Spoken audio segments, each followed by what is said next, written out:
Fala, meus queridos amigos, como estão vocês? Estão bom, né? Posso fazer uma previsão? Ser o pai de Ná, você está vendo esse vídeo numa televisão, ou num celular, ou você pega o controle remoto. Todas essas coisas você sabe o nome, são coisas do dia a dia que você sempre usa. Mas você sabia que tem coisas do dia a dia que você usa sem saber o nome de verdade? São coisas que vão estar debaixo do seu nariz e você nunca percebeu. É hoje no Nerd Show.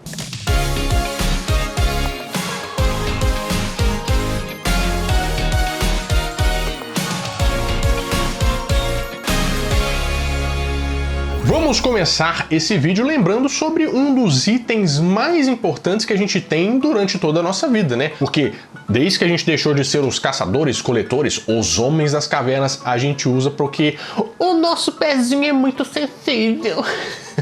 Estou falando de calçados, de tênis. Inclusive, gostaria de fazer uma lembrança aqui dos bons modelos que a gente tinha nos anos 90 e nos anos 2000 de tênis. Quem aqui nunca sonhou em ter um Nike Shox, aquele cheio de mola, 12 mola, que era o terror da escola? Você nunca sonhou, Barela? Eu não. O que é isso? Você não é humana, então? Não. Você não tem coração? Eu tenho bom senso e bom gosto. Qual era o tênis que você gostaria de ter antigamente? Ah, sempre era All-Star. É claro. Eu sempre fui rockista. É gótica da Praça da Liberdade, bebedora de vinho, só tinha que ter All-Star mesmo. Não, gótica não. Gótica usa coturno. E você tinha coturno? Tinha. Ah, então, tá vendo? É, sem marca, né? Claro.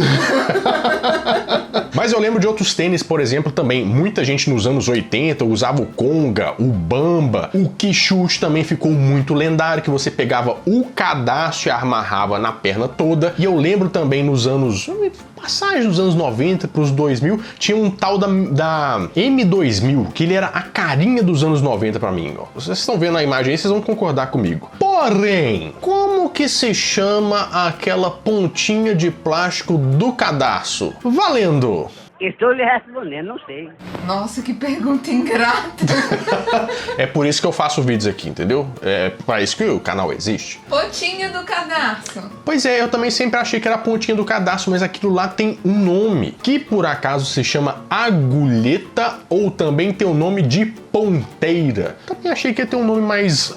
mas não foi tanto assim também, né? Mas também não importa, né? Não, claro que importa. Você nunca soube pra que serve aquele negócio ali, porque você pensa assim, é só um negócio de plástico. Aquela ponta de plástico serve pra não desfiar o cadastro quando você vai passar de dentro daquele ilhosa, aquele trem lá, que tem um outro nome também, mas vou trazer só no próximo vídeo, do tênis. Mas eu acho que a função, justamente a função da agulheta, ampulheta, fineta, é facilitar a passagem do cadastro por esses buracos. Exatamente, ao mesmo tempo que não faz desfiar o cadastro. É, tá bom. Mas o que eu acho mais interessante é que quando eu fui pesquisando isso, eu fui descobrindo que o sapato ou o calçado tinha uma certa história no mundo. O cadastro mesmo, ele só foi patenteado em 1970 e antes disso o pessoal nem usava cadastro. Por quê? Porque os sapatos, na verdade, eles eram de abotoaduras. Então o pessoal tinha umas ferramentas assim como se fosse um formão, uma chave de fenda para abrir ou fechar o sapato, que é muito estranho de você pensar, né? Olha só a foto. E eu só queria, no final das contas, aprender a passar um cadastro direito, que nem o povo passa, porque o meu fica tudo torto.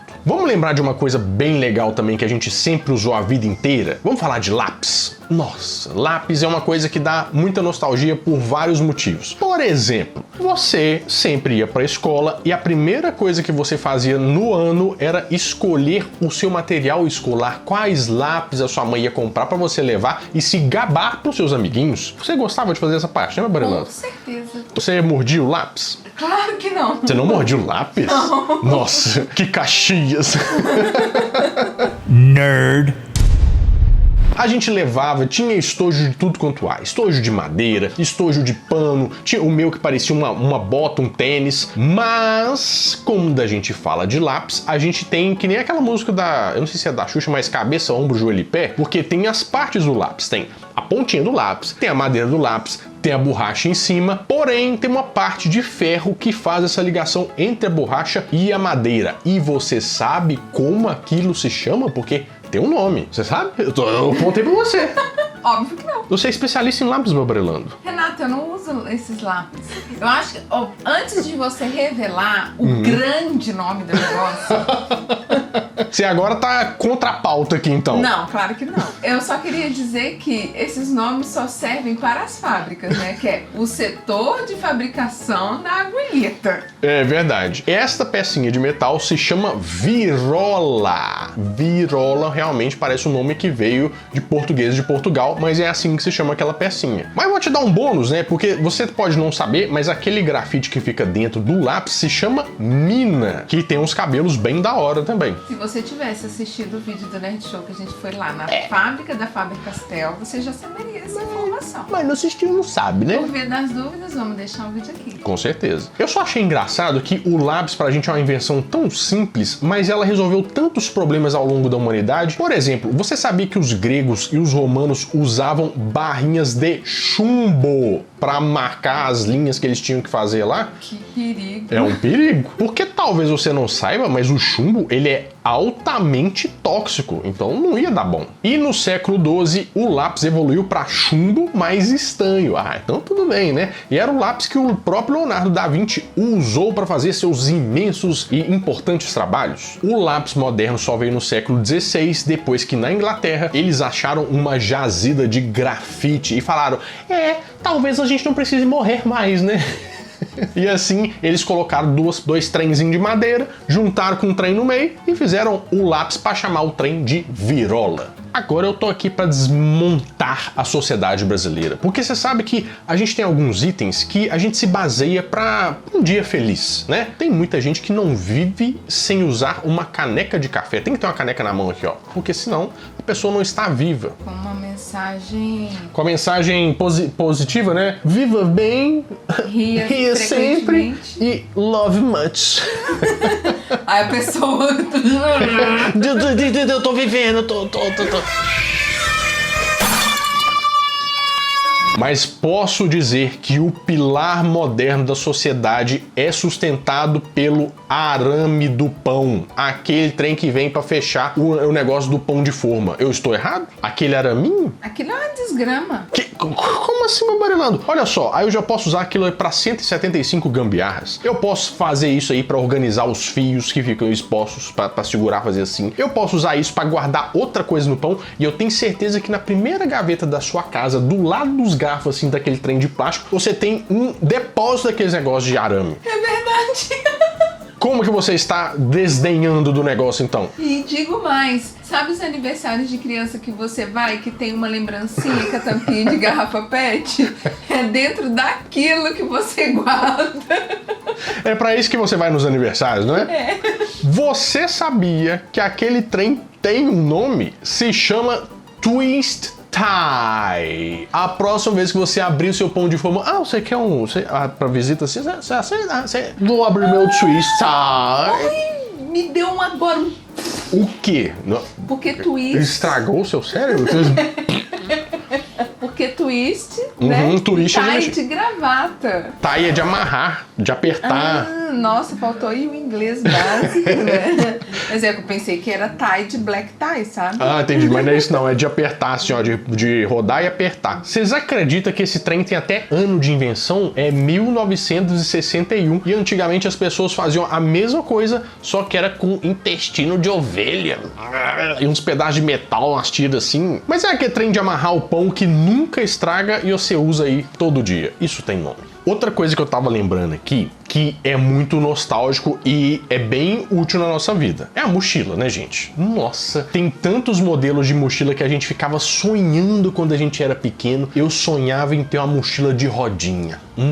Não importava muito o modelo, o importava é que tinha que ter rodinha. Claro que eu não consegui a mochila de rodinha, eu consegui foi aquele carrinho de feira que você anexava a mochila e colocava aqueles dois negócios prendendo assim, né? Só que tinham vários modelos que a gente lembra. Por exemplo, tinha a mochila da Samsonite, que é aquela quadrada que os pedreiros usam, que eles trocaram hoje pela mochila do Ben 10. Tinha também a mochila da Kipling, que tinha aquele macaquinho pendurado, mas eu achava que era desproporcionalmente caro e não achava que cabia tanta coisa assim, mas é o sonho de muita gente. E tinha as mochilas da Company. A Company que foi uma marca muito grande que fazia mochila, tinha carteira da Company também, mas Por que eu estou falando de mochila num episódio de a gente não sabe o nome das coisas? Porque toda mochila que se preze ou se prezava, eu não sei qual que é o tempo certo, tinha um losango ali em cima com 2 furinhos que parecia muito mais um enfeite, porém tem não só função como também um nome diferente. Isso tem uma função oculta e remonta os antigos alpinistas. Vocês acreditam nisso? Isso se chama aba de amarração ou ponto de fixação.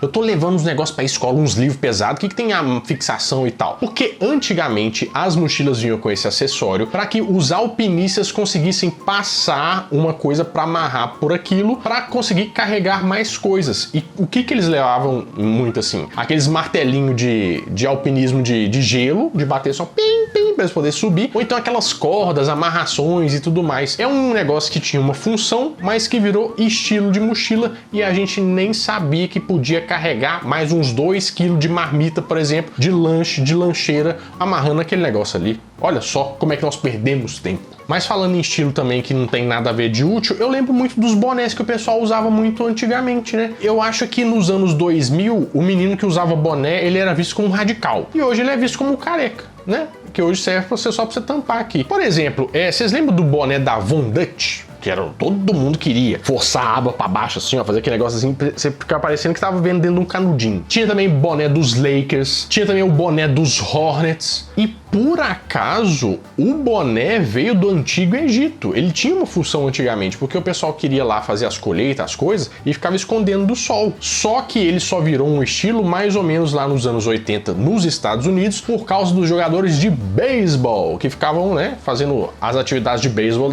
deles, virava figurinha, ficavam muito famosos e se tornou uma coisa underground. Mas por que eu estou te contando essa história? Porque eu sou um maluco. Mas porque tem uma parte no boné que provavelmente você não sabe o nome. Sabe quando você põe o boné? Eu só falo... Você não sabe, né? Eu só imagino, né? Porque o meu não cabe. Mas dentro dele tem uma faixa aqui, ó, que ele tem um nome, que a função é sugar o suor, que se chama carneira ou banda de transpiração. Banda de transpiração é muito português de Portugal. Parece uma banda de música de piada, sabe? Tipo Mamonas Assassinas. Eu instalei o Rodstar. O sucesso dos Mamonas!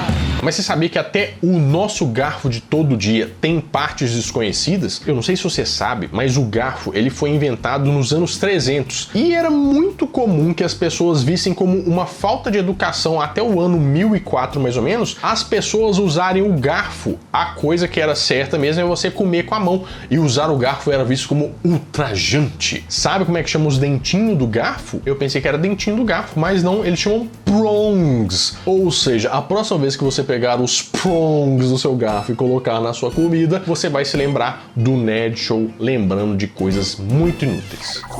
Bom, eu vou ficando por aqui, mas toda semana eu volto com mais um vídeo quentinho, fresquinho, crocante pra vocês. Então, adeus!